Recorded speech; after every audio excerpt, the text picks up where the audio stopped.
საღამომშვიდობისა, მედიაკავშირი ობიექტივი გენერაშვილი ვარ. ჩვენი გადაცემის პირველი ნაწილის თემა იქნება კონსტიტუციის გადასინჯვის პროექტის მიღება პარლამენტში პირველი მოსმენით. ქართულმა ოცნებამ 115 ხმით საპარლამენტო უმრავლესობამ, უпроსტოდ საკონსტიტუციო უმრავლესობამ მიიღო კონსტიტუციის გადასინჯვის პროექტი პირველი მოსმენით. ამ ცდომას არ დასწრებია არც ერთი ოპოზიციონერი დეპუტატი. ჩვენი გადაცემის სტუმრები არიან საქართველოს პატრიოტთა ალიანსის თავმჯდომარე ბატონი დავით არხარმოურავი და საქართველოს პატრიოტთა ალიანსის გენერალური მდივანი, პარლამენტის ვიცე-სპიკერი ქალბატონი ირმა ინაშვილი. საღამომშვიდობისა, დიდი მადლობა სტუდიაში მობრძანებისთვის.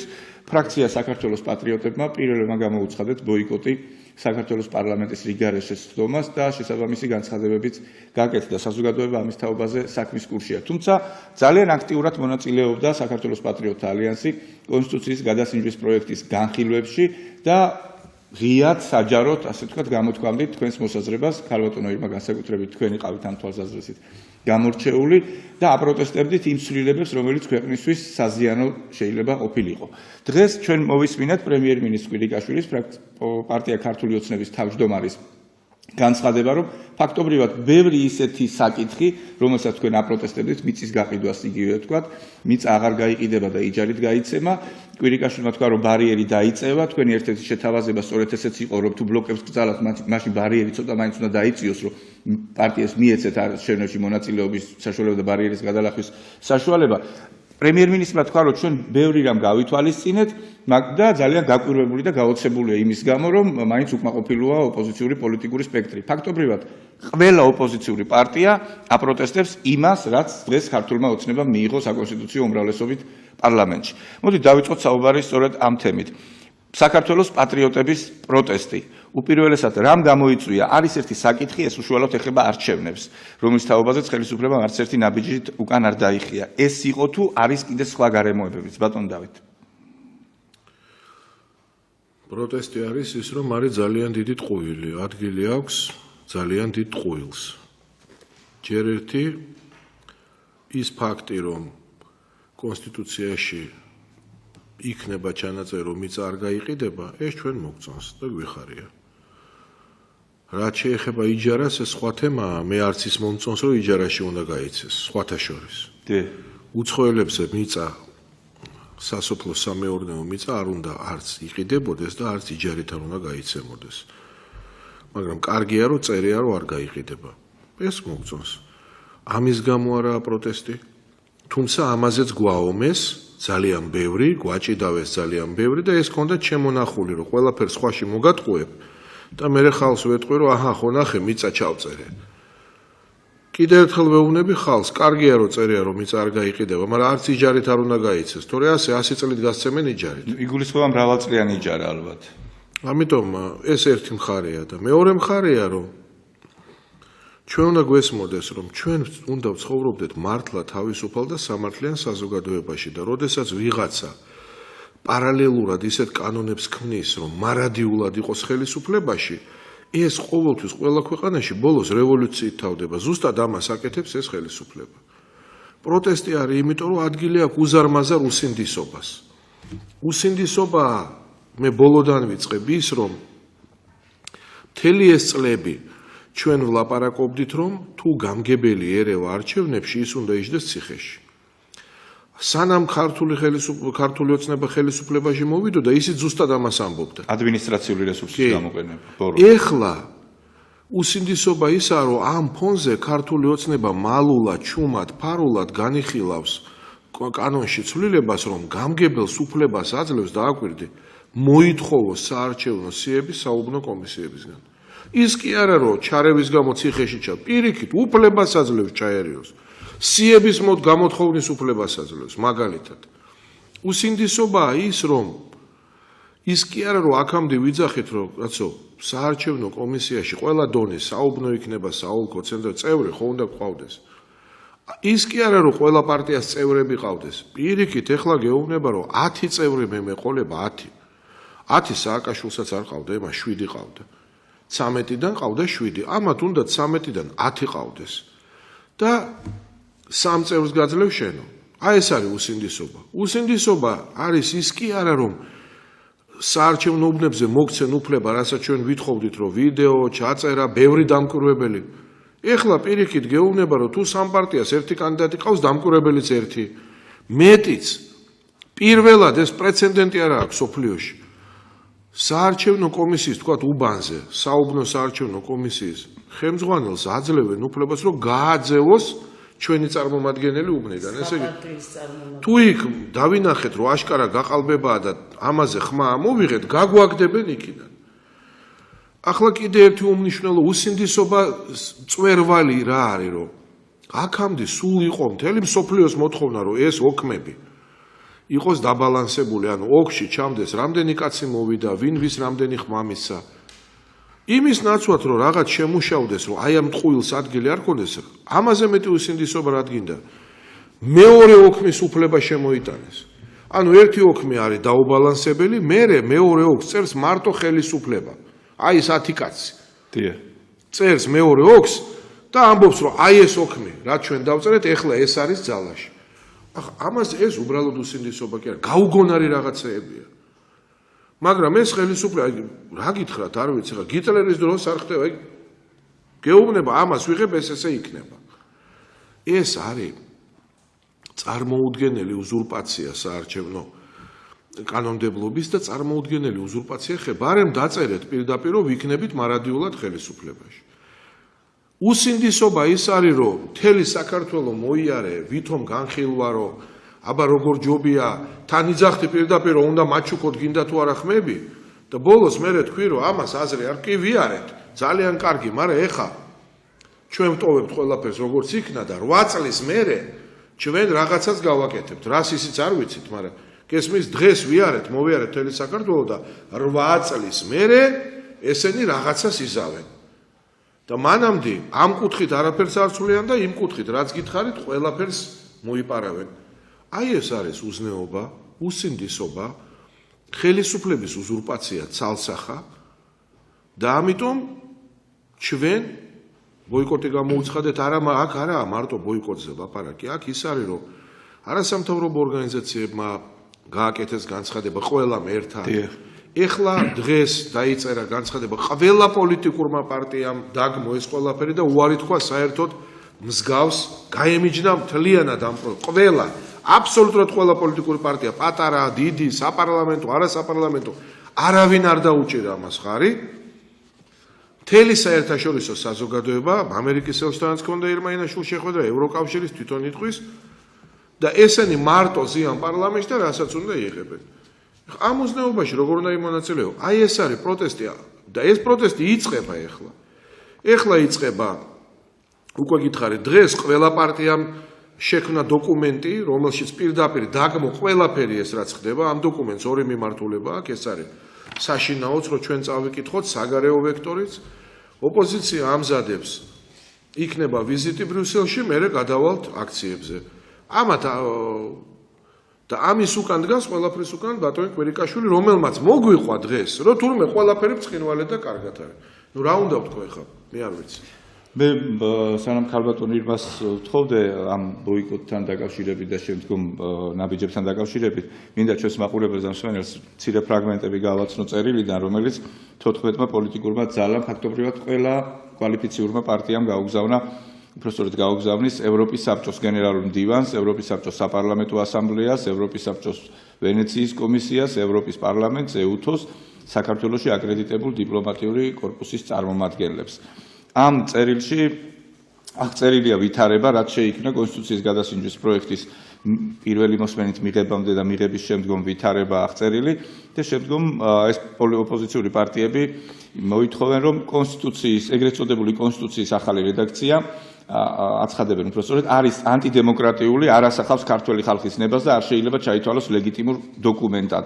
და ეს პოლიტიკური ძალები მოითხოვენ, რომ შეჩერდეს ეგრეთ წოდებული კონსტიტუციური რეფორმის განხილვა პარლამენტში და პროექტის განახლებული რედაქცია დაუბრუნდეს ექსპერტიზისთვის ვენეციის კომისიას, რომლის შენიშვნებიც მთლიანად აისახება კონსტიტუციის საბოლოო რედაქციაში, რაც თავის მხრივ უზრუნველყოფს ფართო პოლიტიკურ და სამოქალაქო კონსენსუსს, ხოლო თუ კი ასე არ მოხდება, პარტიები აცხადებენ, რომ მაღალია ალბათობა იმისა, რომ ქვეყანაში პოლიტიკური პროცესები განვითარდება ისეთი მიმართულებით, რაც ხელს არ შეუწყობს საქართველოში დემოკრატიის პროცესს. ქალბატონო ირმა, მოდით ამ მომდევნო ნაბიჯებზეც ასე ვთქვათ ვილაპარაკოთ.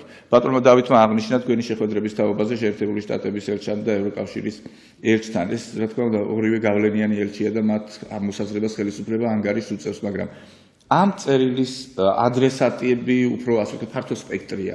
ადრესატების იგეგმება თუ არა შეხვედრის გამართვა ფართო ფორმატით, ასე ვთქვათ, დიპლომატიურ კორპუსთან თბილისში და შემდგომ იგეგმება თუ არა ამ ბრძოლის გადატანა, ასე ვთქვათ, ევროპაში. ბატონმა გიორგი ლომიამ ბიუროს ხდომაზე აღნიშნა იმის თაობაზე, რომ გერმანიაში ვენეციის კომისიასთან შეხვედრებმა თუ ეს შედეგი გამოიღო, რა შედეგიც ჩვენ გვაქვს, მან ფრაქციის სახელით გააკეთა განცხადება, მაშინ ამ პროცესში მონაწილეობას აზრი არ აქვს და თქვენ შემდგომ განარჩეთ ეს მოსაზრება და მართლაც ფრაქციამ ბოიკოტი გამოაცხადა.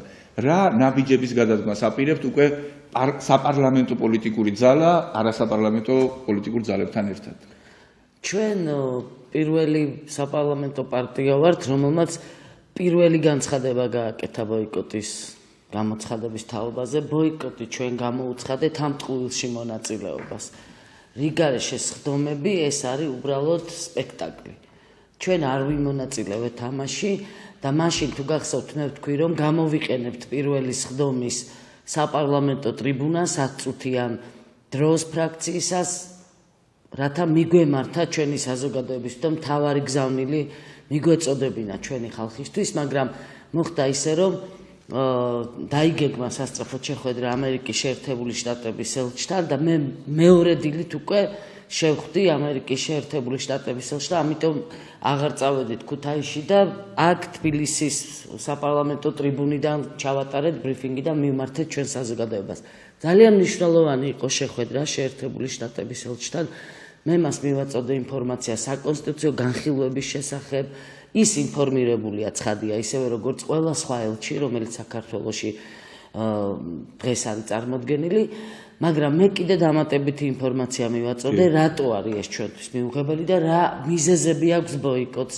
მე მივაწოდე ინფორმაცია საარჩევნო კოდექსის იმ მანკიერი ცვლილებების შესახებ, რაზეც ბატონმა დავითმა ისაუბრა და იყო მკაფიო, ძალიან მკაფიო განცხადება შეერთებული შტატების ელჩის მხრიდან, რომ აი ზუსტად ესე მითხრა, მე და ევროკავშირის ელჩი ყოველთვის ვეუბნებოდით და ახლაც ვეუბნებით საქართველოს ხელისუფლებას, აღმასრულებელს და საკანონმდებლოს, რომ აუცილებელია საკონსტიტუციო ცვლილებებს მხარს უჭერდეს ოპოზიცია და ის იყოს საერთო კონსენსუსის შედეგი. წინააღმდეგ შემთხვევაში ამ დოკუმენტს არ ექნება საერთაშორისო მხარდაჭერა. ანუ დღეს ჩვენ ვართ იმ პროცესის თვითმხილველები, რომლის შედეგიც იქნება მიღებული კონსტიტუცია, ერთი პარტიის მიერ მიღებული კონსტიტუცია, რომელსაც არ ექნება საერთაშორისო მხარდაჭერა, არ ექნება ლეგიტიმაცია, არც ქვეყნის შიგნით, არც ქვეყნის გარეთ. მე მინდა ტელემაყურებლისთვის საყურადღებოდ თქვა ერთი რამ, შესაძლოა ისე ჩანს ტელეეკრანებიდან თითქოს პარტიები ან პოლიტიკოსები იბრძვიან პროცენტებისთვის, ადგილისთვის პარლამენტში, რაღაცა მათი ვიწრო პარტიული ინტერესებისთვის. ეს თემა თქვენს გეხებათ, ყველა ამომრჩეველს ეხება, იმიტომ რომ თუ ეს ცვლილებები ძალაში შევიდა, განსაკუთრებით ეხლა უკვე კოდექსში ცვლილებები, რაც მალულად არის შემოტანილი. მალულად რას გულისხმობ?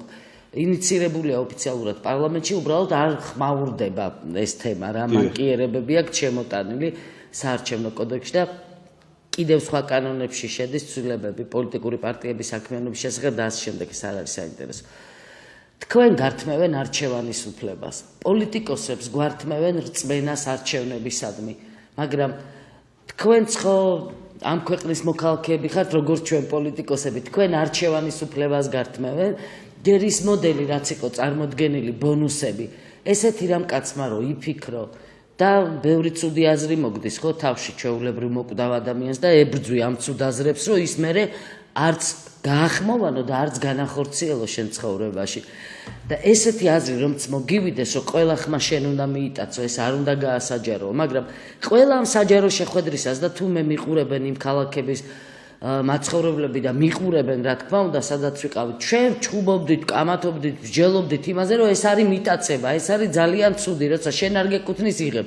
ისინი გვარწმუნებდნენ, აი ტელემაყურებელი ამისი მოწმე, რომ პროპორციულ სისტემაზე გადავდივართ, რომ ამ ფონზე აუცილებელია იყოს ბონუსი, იმიტომ რომ ჩვენ სტაბილური ხელისუფლება შევქმნათ. იცით როგორ აქვთ აღქმული სახელმწიფო მათ, რომ სახელმწიფო არის ერთი პარტია. აი ესეთია მათი აზროვნება. სხვათა შორის ეს ახასიათებს ყოველთვის რაღაცა ავტოკრატიულ სისტემებს, ხო, რომ მე ვარ სახელმწიფო, მე ვარ პარლამენტი, ხა სულიად ახალგაზრდა პარლამენტარია არჩილ თალაკვაძე, არც დიდი ბიოგრაფიით არის დახუნძლული და არც ისეთი შთამბეჭდავი და თავგანწირული ბიოგრაფია აქვს, რომ რაღაცა რიდი და კრძალვა გამოიწვიოს ან კოლეგებს შორის და ან საზოგადოებაში. და ამ დროს ეს ახალგაზრდა დეპუტატი გამოდის და ამბობს, რომ აი თავისუფალია პარლამენტის ტრიბუნა, ოპოზიცია არ არის, მაშინ მათ ადგილებს მომავალში 2020 წელს სხვა პარტიები დაიკავებენ და მე ეგ წვეთს ვინ დაიკავებს? მას გონია, რომ ის არის CSKO, ის არის ქართველი ხალხი და მან წინასწარ 4 წლით ადრე უკვე გამოგვიტანა განაჩენი, რომ ჩვენ გაგვიტანა პარლამენტიდან და შემოიტანა ალბათ მისთვის სასურველი ბრძანეთ და გავაგრძელეთ. იმ კანონს იღებენ, რომელი კანონითაც ქართული ოცნება შთამომავლობით მარადიულად იქნება ხელისუფლებაში. და რისი თქმა მინდა, რომ ესეთი აზროვნება, რომ შენ მემკვიდრეობით გერგო პარლამენტში ადგილი, რომ შენ ხარ პარლამენტი, შენ ხარ სახელმწიფო, შენ ხარ დროშა, გერბი და ყველაფერი არის დამღუპველი. ძალიან ცუდად თავდება ხოლმე ეს. მე პირდაპირ მინდა ვთქვა, ჩემთვის განსხვავებით ქართული ოცნების ლიდერებისგან და პერსონალურად არჩილ თალაკვაძისგან ტრაგედია არ არის თუ მე არ ვიქნები 2020 წლის პარლამენტში. ჩემთვის დიდი ბედნიერება იქნება თუ ჩვენ გამოვზრდით ჩემზე უკეთეს ლიდერებს და ის უკეთესი ჩემზე მაგარი, ჩემზე უკეთესი ლიდერები დაიკავებენ ადგილს პარლამენტში. მაგრამ აქ არის აზროვნების სტილი, ხო? მენტალიტეტი, ამაშია პრობლემა და რა მენტალიტეტიც აქვს ის კანონპროექტი და ის ცვლილებები შესთავაზეს პოლიტიკურ სპექტრსაც, საზოგადოებასაც და რატო მარტო პოლიტიკური სპექტრის პროტესტი? პრეზიდენტის ინსტიტუტი ამას არ ამართლებს. არასამთავრობოები, როგორც ბატონმა დავითმა ბრძანა, არ ამართლებს. არაერთი განცხადება გააკეთეს გამოგაქვს უმნიშვნელოვანესი ინიციატივა განსახილველად, რომ პრეზიდენტს აღარ აირჩევს ხალხი, არამედ აირჩევს პარლამენტი. და არ ეკითხები ამ ხალხს წინასწარ, ხალხი მხარს უჭერს თუ არა ასეთი ტიპის არჩევანს. ანუ საყოველთაო არჩევნები დიდი მემკვიდრეობაა და საუკეთესო მონაპოვარია იცვლება წარმომადგენლების მიერ პრეზიდენტის არჩევით. ხალხს არც ის არ კითხეს, რომ გადავდივართ საპარლამენტო მოდელზე და კი მარა რო გადადიხარ, ამას რო აპირებ, იმისი დანერგვა რო გინდა და უკვე რო დაწერე ყველაფერი გაამზადე და დარბიხარ ქალაქ-ქალაქ და კიდე თურმე 8 წლის მერე არის ეს განსახილველი და 8 წლით ადრე ვიმსჯელეთ, ცოტა შეურაცხყოფელი ხო არ არის ეს შენთვის პირველ რიგში, ვინც ინიციატორი ხარ ამ ცვლილებების და სახელმწიფო არ არის საბავშვო ბაღი. ერთი დეტალია, ჩემი აზრით ძალიან მნიშვნელოვანი, თქვენს გაამახვილეთ ყურადღება და მე მინდა რომ ჩვენ მაყურებელმა და მსმენელმაც იფიქროს ამის თაობაზე, კარგად დაფიქრდეს, ეს არის მუნიციპალიტეტების გამგებლებისთვის უბნების მიხედვის ამომრჩეველთა სიების გადაცემის საშუალება. ეს ფაქტობრივად იმას ნიშნავს, რომ ფაქტობრივად 30-იანი წლების გერმანიაში ან საბჭოთა კავშირში ვბრუნდებით. ფაქტობრივად გამგებელს ექნება ამ ადამიანების დაშინების, მოსყიდვის და დაშანტაჟების და ასე შემდეგ საშუალება. ეს რაც მოხდა პარლამენტში, მე გუშინ მოუწოდებ ყველა დეპუტატს განსაკუთრებით ქართული ოცნების და პირველ რიგში მოდი ესე ვიტყოდი ქართული ოცნების დეპუტატებს, რომ არ დაეჭირათ მხარი ამ ცვლილებებისთვის და მხარი დაეჭირათ სიმართლისთვის და დღეს ვნახეთ ჩვენ, რომ 115 დეპუტატი არც ერთის წინააღმდეგ მისსავე დაწერილ, მისსავე მოწონებულ, მისსავე მხარდაჭერილ, მისსავე მიღებულ კანონს უკვე სამართლებრივად აფორმებს. ეს არ უნდა უხაროდეს არავის, არც ოპოზიციას, არც თვითონ ხელისუფლებას, არც საზოგადოებას. ის რაც დღეს მოხდა, ეს არ არის ბედნიერების საფუძველი. ეს უნდა იყოს განგაშის საფუძველი ჩვენი მოქალაქეებისთვისაც, იმიტომ რომ ჩვენ რა გვინდოდა ჩვენი ქვეყნისთვის, საბჭოთა კავშირი გვინდოდა და ერთპარტიული დიქტატურა და ჩვენ რა გვინდოდა ჩვენი ქვეყნისთვის მომავალში ჩრდილოეთ კორეა გვინდა, მართლა არ გვინდა, ხო? სრულიად ბუნებრივია. ქალბატონო მე გიკითხეთ იმის თაობაზეც, რა იქნება შემდგომი ნაბიჯები. რა ნაბიჯების გადადგმა საპირისპირო პარლამენტში ან ბატონი დავითი გეგმავს და პარლამენტის ვახორციელებთ და გარეთ. Როგორც ჩანს, საჭირო იქნება ალბათ ერთი დიდი შეხვედრა. ფაქტობრივად აღმოჩნდა ისე, რომ ყველა ქართული ოცნების წინააღმდეგ, ანუ საქართველოს ქართული ოცნების წინააღმდეგ ასე ეს გამოდის, პატარა ხო? ნიუანს ჩავამატებ. ყველა ქართული ოცნების წინააღმდეგ დიახ, მაგრამ ამავდროულად ქართული ოცნებაც ქართული ოცნების წინააღმდეგ, იმიტომ რომ ქართულ ოცნებაშივე არიან ძალები, რომლებმაც შექმნეს ეს პროდუქტი, ამპრავებდნენ ბრჭყალებში ამ პროდუქტს და დღეს აი ეს ძალები ქართული ოცნების შიგნით ებრძვიან ქართულ ოცნებას და უბიძგებენ მას, რომ ქვეყანაში რევოლუციური პროცესები განვითარდეს. და მე თუ გნებავთ ან რევოლუციური პროცესების განვითარების აღსაკვეთად გარკვეული ძალადობრივი ხერხების გამოყენება. ფაქტობრივად ერთ და იგივე წრეზე ვტრიალებთ, როგორც იტყვიან, იმ შემთხვევაში თუ კი ქართულ ოცნებას ძალაუფლების დაკარგვის საფრთხე დაემუქრება, ისინი ალბათ ძალადობაზეც არ იტყვიან უარს. მათი ასე ვთქვათ, თავხედობის მიხედვით თუ გამშვით. ბატონ დავით. მე ვფიქრობ, რომ ყველამ უნდა გაითავისოს, რომ მართლა თეატრალური დადგმა იყო ძალიან ხანგრძლივი. ჩვენ ვნახეთ, რომ ქართული ოცნება უფრო ზუსტად, აი სწორედ კვირიკაშვილები, თალაკვაძეები, იქ კიდე მდინარაძეები, რა ვიცი, ურცხვად აბსოლუტურად აი ისეთი უცვლელი სახით, ხან შავზე გვეუბნებოდნენ, რომ ეს არის თეთრი, ხან ყავისფერზე გვეუბნებოდნენ, რომ ეს არის თეთრი, ხან მუქ ლურჯზე, რომ ეს არის თეთრი, როგორც უნდა დღეს ერთ რამეს ამბობდნენ, მეორე დღეს სრულიად ურცხვად ამის საპირისპიროს. ჯერ ეს ხალხი იძახდა, რომ აუცილებლად უნდა იყოს საარჩევნო სისტემა მაჟორიტარების გარეშე, ზოგი მათგანი იძახდა, რომ საერთოდ გადადგება თუ აღარ იქნება მაჟორიტარები. მე თქვა ვიხუმრე. მე გავარკვიეთ, რომ პირიქით კარგია მაჟორიტარები, როგორც უნდა ისე ჭრიან და ისე კერავენ, მაგრამ ეს არის ყველაფერი საზოგადოების შეურაცხყოფა.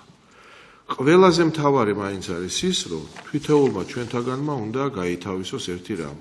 რასაც ეს ხალხი აკეთებს, ეს ნიშნავს, რომ რევოლუციის გარეშე ვერასოდეს ვერ შეიძლება ხელისუფლება. ესეთი რამეები არ გაუბედია მიშა სააკაშვილს, რომ გაიგეთებინა. რასაც ესენი ბედავენ.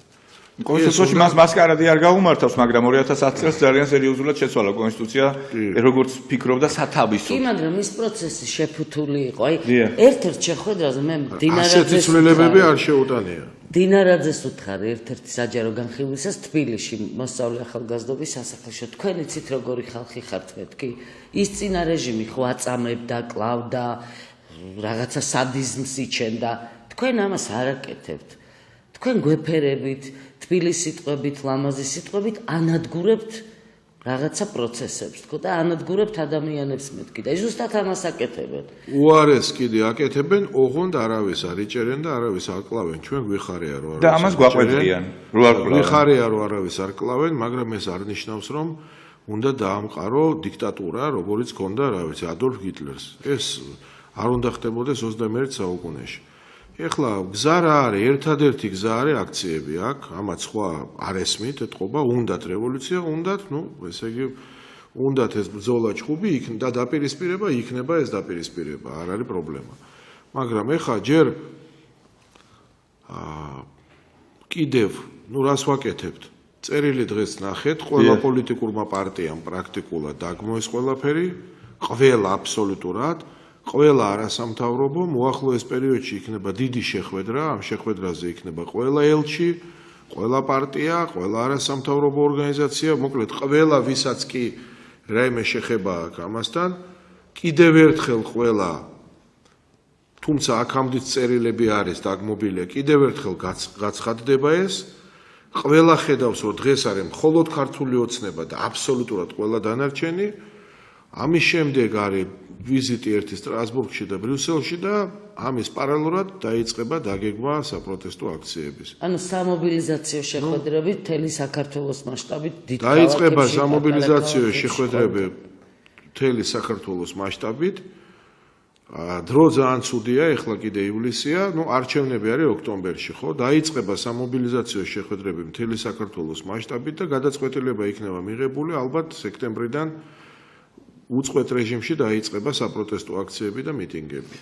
ეს იყო კონსტიტუციის პირველი მიღება, პირველი კენჭისყრა. მეორე ფაქტობრივად იქნება მუხლობრივი განხილვა. მეორე მიყვება ამას და არა, მესამე იქნება სექტემბერში და მაგ დროს იქნება, მაგრამ ეს აღარ დამთავრდება ესე. ამ მთავრობას გადავაყენებ. ჩვენ ეხლავე ვეუბნები მთავრობას და მის ხელმძღვანელს რომ გადადგენ. ყველა შემთხვევაში ჩვენ მივაღწევთ იმას, რომ ეს მთავრობა შეიცვლება. მაგრამ მარტო მთავრობა შეიცვლება არა, მთავრობა შეიცვლება და აი ამას ყველაფერს გავაუქმებინებთ. თუ არა და თუ რევოლუცია და ომი უნდათ, კი ბატონო. შესაძლოა ჩვენ აღმოვჩნდეთ ვადამდელი საპარლამენტო არჩევნების წინაშეც. კი ბატონო, თუ უნდათ ესეთი ჩხუბი, ვიჩხუბოთ კაცო, არ არის პრობლემა. კეთილი, მობილურით მიკავშირდება მაყურებელი. მიხეილ სააკაშვილსაც უნდოდა და ეხლა გაქცეულია უკრაინაში და ზუსტად იგივე ბედი მოელის აი ამ ხალხს. ეხლა ტანზანიაშია.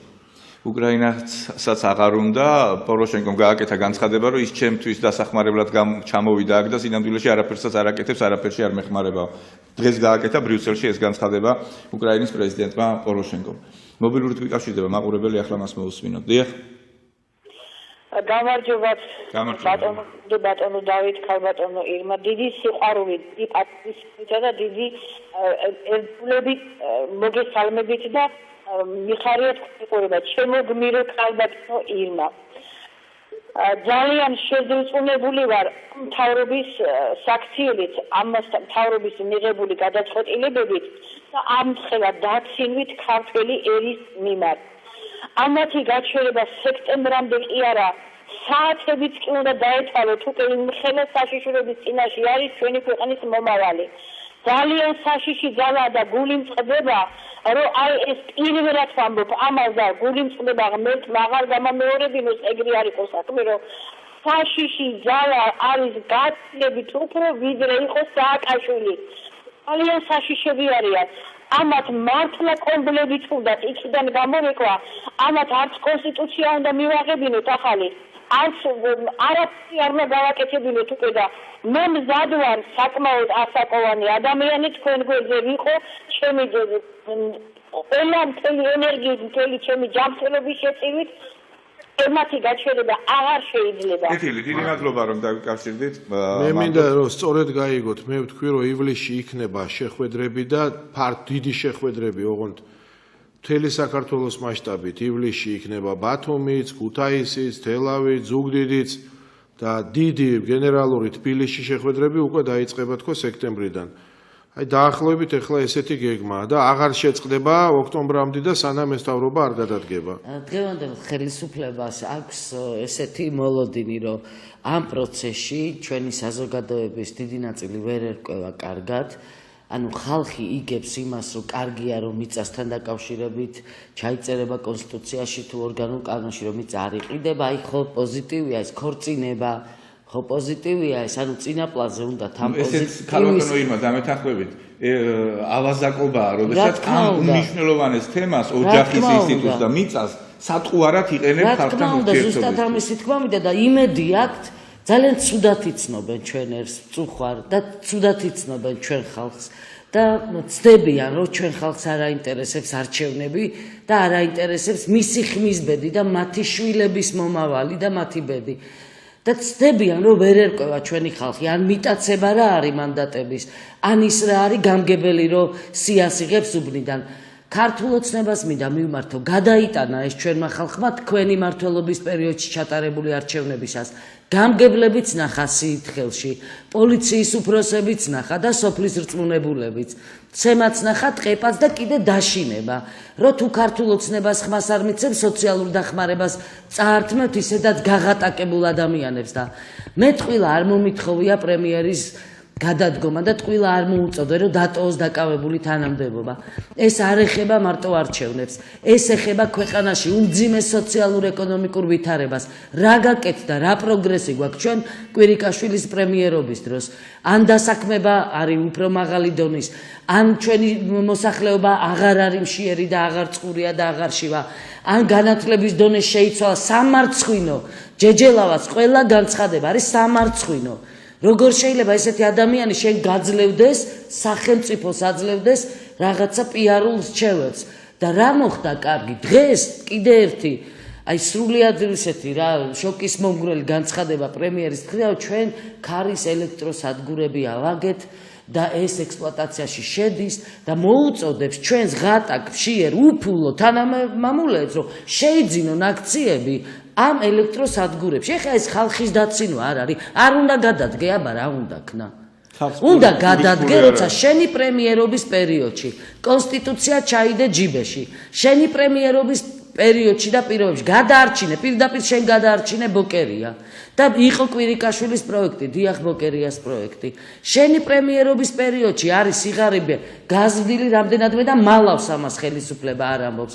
შენი პრემიერობის პერიოდში ამდენი ხალხი ეთერში გამოდის და გეუბნება მშია და რომელი ქარის ელექტროსადგურების აქციები უნდა შეიძინოს ამ ჩვენმა გაღატაკებულმა ერმა. ამიტომ ძალიან ცდება ხელისუფლება, მე მაქვს ინფორმაცია, რომ გუში შეშფოთდნენ, აღშფოთდნენ და მერე დამშვიდნენ. ჩემი განცხადების მერე, რომ არაფერი არ ხალხი არ აყვება, ხალხი არ გამოვა, ხალხი მე კი არ ამყვება და მე კი არ ვარ მიზეზი ხალხის აღშფოთების, თქვენ ხართ. და ეს ხალხი მართლა გამოვა გარეთ. ხალხი გამოვა, გამაფრთხილებელი აქციები იქნება, როგორც მე ვთქვი, მთელი საქართველოს მასშტაბით ივლისში, თბილისში იქნება გამაფრთხილებელი აქცია ალბათ. სექტემბრიდან დაიწყება ფართო მასშტაბი, რომელიც აღარ გაჩერდება, იქნება შიმშილობაც, ყველაფერი იქნება, რაზეც ვლაპარაკობდით. ეს ხო გაგვიკეთებია, ამ ხელისუფლებას დაავიწყდა ეთქობა. ბატონო დავით, ეს შევახსენებ ყველაფერს ხელისუფლების, რომ ადგილობრივი თვითმმართველობის არჩევნების წინ ფაქტობრივად საპროტესტო ტალღაზე გადაართოს მთელი ოპოზიციური სპექტრი და თვითონ ადგილობრივი თვითმმართველობის არჩევნებში შედეგები გაიფორმოს ისე როგორც ტალღას მოყვება ამ ხელისუფლების წასვლა. და ჯობია ეხლა მოეგონ გონს დროზე. მესმის რომ ეხლა გულზე არიან და გონიათ რომ რაღაც ძალა აქვს. არაფერი ძალა არა აქვს და არავინ არ არიან და მთელი ამათი სიძლიერე დაიშლება უცებ. ძალიან სწრაფად აღმოაჩენენ რომ არაფერს არ წარმოადგენენ და სანამ ეს არ მოხდა გონს მოეგონ. არ მოეგებიან? დაინახავენ რაც იქნება. სააკაშვილსაც ეგონა რომ ძლიერია და მე გარბოდა ისე რომ კეთილი, მინდა ერთ საკითხზე ვისაუბროთ კიდე, ასე ვთქვათ, როგორც ამ შემთხვევაში იტყვიან ხოლმე ვისარგებლო შემთხვევით და ერთ თემაზე ვკითხოთ, როგორც თავადაზნაურთა, საქართველოს თავადაზნაურთა წინამძღოლს. ეს არის მონარქიის აღდგენის იდეა, პატრიარქმა ისაუბრა ამის თაობაზე, შემდგომ საპატრიარქომ გააკეთა განცხადება, რომ პატრიარქს მიაწოდეს იდეა და პატრიარქი ამას გამოეხმაურა. ამ იდეას მე არ ვიცი მართალი გითხრათ ვინ მიაწოდა ეს იდეა არც საპატრიარქო არ აკონკრეტებს ამას მაგრამ პატრიარქმა ყურადღება გაამახვილა იმაზე რომ თუ კი მეფე იმეფებს და არ მართავს ანუ კონსტიტუციური მონარქია იქნება ქვეყანაში სიმშვიდე დაისადგურებს თქვენ როგორც საქართველოს თავადაზნაურთა წინამძღოლი როგორ აფასებთ ამ იდეას რამდენად დროულია დღეს ეს განცხადება თუ გავითვალისწინებთ იმას რომ დაახლოებით 10 წლის წინაც ისაუბრა ამის თაობაზე პატრიარქმა და შემდგომ ბაგრატიონთა ქორწინების მომსწრენიც გავხდით 2009 წლის 8 თებერვალს გასაგებია. იქნებ უპასუხო Skype-ით ვიკავშირდება მოусმინოთ მაშინ ჩვენს მაყურებელს. დიახ. თქვენ ყოველთვის ანგარის უწევთ უფრო მეტად მაყურებელს ვიდრე გადაცევის წამყვანს. ბატონო დავით. ისმენ. ბატონო დავით. მე მინდა თქვენ თეოლოგიური კუთხით როგორც ქრისტიანმა ისე აგვესწრათ არსებული სიტუაცია. ჩვენ ვართ რა იმ სიტუაციაში, როდესაც ნაპყამია სახლი რო დაალაგდება და გასუფთავდება ბოროტის სულისგან ნაკრობის შემდეგ როგორც საქართველოს დამოუკიდებლობისგან დამოუკიდებლობის შედეგად მას შემდეგ ეს ეშმაკი წავდა შვიდ თავისზე უარეს მოიყვანს რომ იქავრობა აურდაურიოსო აი ახლა ანალოგური სიტუაციაში ვართ რა ამ ეშმაკისეული კონსტიტუციებით რომელიც მხოლოდ ხელისუფლების სასარგებლოდ არის და მოსახლეობის საწინააღმდეგოა რითი შეუძლება თუ უშუალოდ ამას თუ არა ოპოზიციის შეჯერებით რომ ევროპაში შევაფასოთ კონსტიტუცია რომელსაც უკვე მთელი მოსახლეობა დაუჭერს მხარს და არა ის სასწრაფო რასაც თქვენ ხელისუფლება გთავაზობთ კეთილი მადლობთ ну რა გითხრათ ძალიან ბოროტი ხალხია ეხლა დღეს რომლებიც აკეთებენ იმას რასაც აკეთებენ რაზეც ჩვენ ვილაპარაკეთ და ჩვენ ამათ ერთად უნდა მოვერიოთ ესე იგი კიდე დიდი ბრძოლა დაჭირდება ჩვენ ერთს და ჩვენ ხალხს სამწუხაროდ და ეს ბრძოლა უნდა ვიბრძოლოთ და უნდა გავიმარჯვოთ და ვიბრძოლებთ აუცილებლად და ამ ხალხს ეხლა ვინც ამას აკეთებს საერთოდ არ ესმის რაც ეწყთან თამაშობს და ეს ძალიან სამწუხაროა იმიტომ რომ დავიღალეთ ამდენი ბრძოლა აი დავიღალეთ მაგრამ ნუ რა ვქნათ ახლა რაც შეეხება თქვენ შეკითხვას მაინც მინდა რომ გავამახვილოთ ორ რამეზე ყურადღება პირველი პატრიარქს არ უთქვავს რომ ეს უნდა გაკეთდეს ხვალვე, მან თქვა, რომ ვიფიქროთ უნდა ამაზე მომავალში. ამას აქვს დიდი მნიშვნელობა. აქ არის რამდენიმე საგულისხმო მომენტი, რომელიც ჩვენ უნდა კარგად გავითავისოთ. პირველი ის, რომ თავისთავად ჩვენ ვიცით უამრავი წარმატებული ქვეყანა და ყველა ამ ქვეყანაში სხვადასხვა მოდელებია. ამერიკის შეერთებული შტატები დღეს ყველაზე ძლიერი სახელმწიფოა მსოფლიოში, მისი ეკონომიკა 25%-ს აჭარბებს, მეც 27-28%-ზე ადის მთლიანი მსოფლიოს ეკონომიკისა და იქ არის საპრეზიდენტო მმართველობა, ეს არ არის მონარქია. მეორე მხრივ ძალიან განვითარებული ქვეყანაა იაპონია, წარმოუდგენლად განვითარებული და იქ არის კონსტიტუციური მონარქია.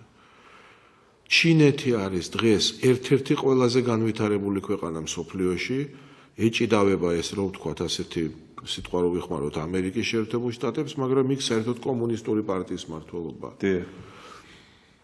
კი, ჩვენ ვიცით რომ სტაბილურობა არის დიდ ბრიტანეთში, სადაც არის მონარქია. სხვათა შორის კონსტიტუცია დიდ ბრიტანეთს არ აქვს საერთოდ თუ ეს ვინმე მარიცის. მონარქი მართავს.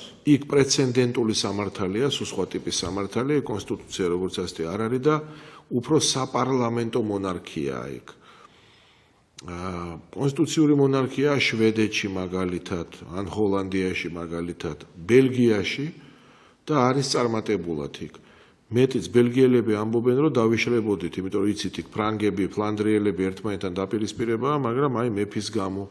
ამ დროს იქ მეფე საერთოდ გერმანელია, გერმანული დინასტიის წარმომადგენელი. მეორე მსოფლიო ომის დროს მეფის საქციელი ყველასი სამაგალითო იყო, მან ყვითელი ვარსკვლავი დაიმაგრა. ჩვენ არ ვიცით ეხლა რომ აღარ იყოს ბელგიაში კონსტიტუციური მონარქია, ეს არ ნიშნავს, რომ ბელგია არ იქნება სტაბილური ქვეყანა. თავისთავად ამის თქმა მინდა კონსტიტუციური მონარქია სტაბილურობის გარანტი არ არის. თუმცა სტაბილურობა არის ასეთ ქვეყნებში.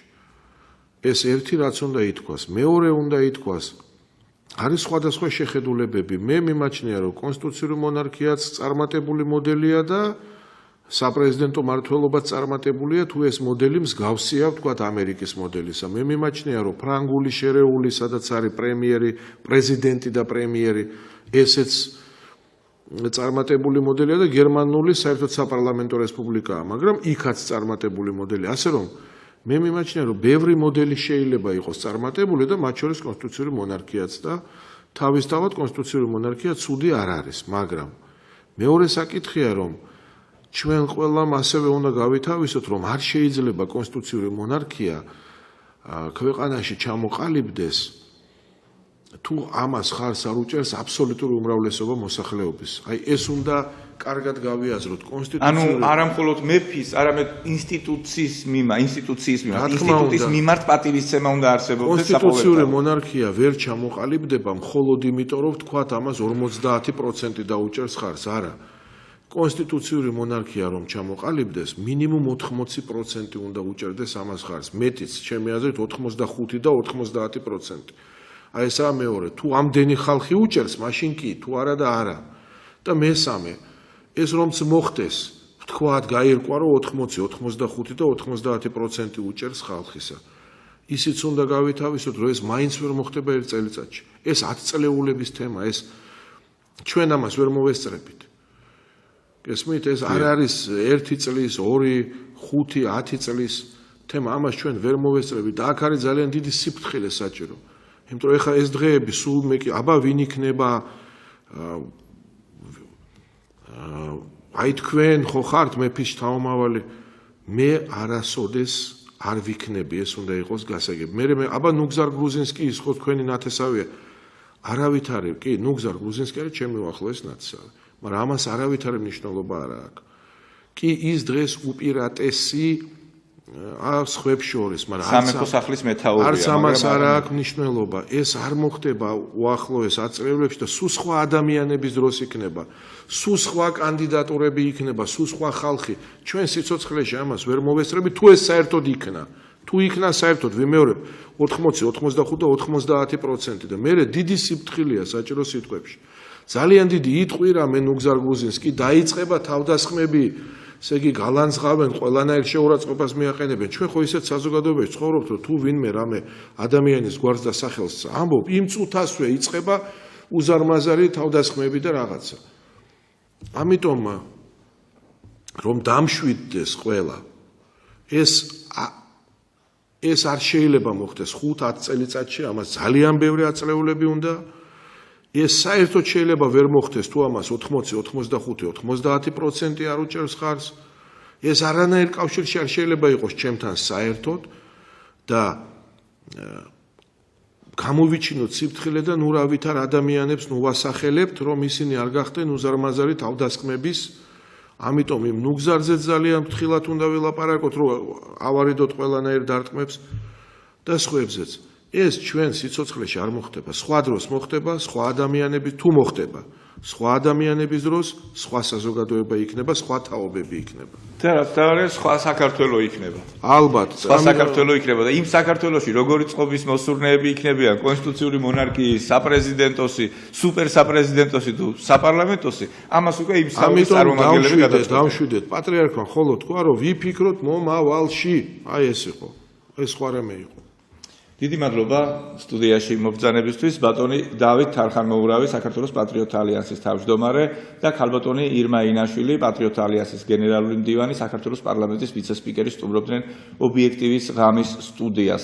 მომავალში რა შეხვედრები გაიმართება, სად გაიმართება ეს შეხვედრები, რა ვიზიტებს გეგმავენ პატრიოტები, ამის თაობაზე მომავალში ვისაუბრებთ ჩვენ ერთ კვირაში შევხვდებით ისევ აქ სტუდიაში. მე იმედი მაქვს ბატონ დავით ხუთშაბათობის ტრადიციას ჩვენ არ დავარღვევთ, თუ რაღაცა განსაკუთრებული მოვლენა არ მოხდა და თქვენი შეხვედრა არ დაიგეგმა განსაკუთრებულ შეხვედრას გულისხმობ, ჩვენ მომავალ ხუთშაბათს ისევ ბატონ დავით თარხანმოურავს მოვიწვევთ სტუდიაში და ვისაუბრებთ იმ ღონისძიებებზე, რომელიც გაიმართება ამ ერთი კვირის განმავლობაში და რომელიც დაიგეგმება მომდევნო დღეებში. მე ჟურნალისტი ბონდო ბძინარაშვილი ვარ, მადლობას ვუხდი ჩვენ სტუმრებს, ასევე მადლობა მაყურებელს და მსმენელებს. გადაცემის მეორე ნაწილს ღამის სტუდიას უკვე ბათუმის სტუდია განაგრძობს. ნახვამდის.